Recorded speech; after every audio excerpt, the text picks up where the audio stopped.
মাধু, তুমি কি বিয়ে করবা? আম্মা, তুমি বিয়ে করলে বউ খাওয়াবে কে? তুমি খাওয়াবা? তোমার ইনকাম না আছে? টাকা ইনকাম করো তুমি?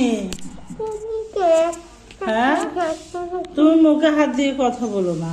তো তুমি ইনকাম করো কত? 150 টাকা? তো তোমার 150 টাকা ইনকাম দিয়ে কি বউ থাকবে? থাকবে। আচ্ছা আচ্ছা, তো বউকে কি খাওয়াবে? 7 আপ খাওয়াবা?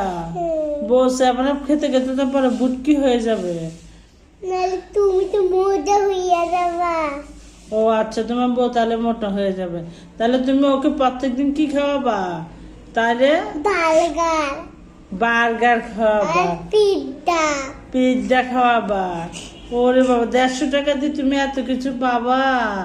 তাহলে তাহলে তো তুমি শুধু তোমার বিয়েটা খাওয়ার জন্য তুমি বিয়ে করতেছো, তাই না? হ্যাঁ। আচ্ছা, তুমি কয়টা বিয়ে করবা? বাবারে, এতটা বিয়ে করবা? তো 150 টাকা কয় বউরে খাওয়াবা? ও আচ্ছা আচ্ছা, ভালো ভালো, তোমার জন্য শুভকামনা রইলো। 4টা বিয়ে করবো তুমি, ঠিক আছে?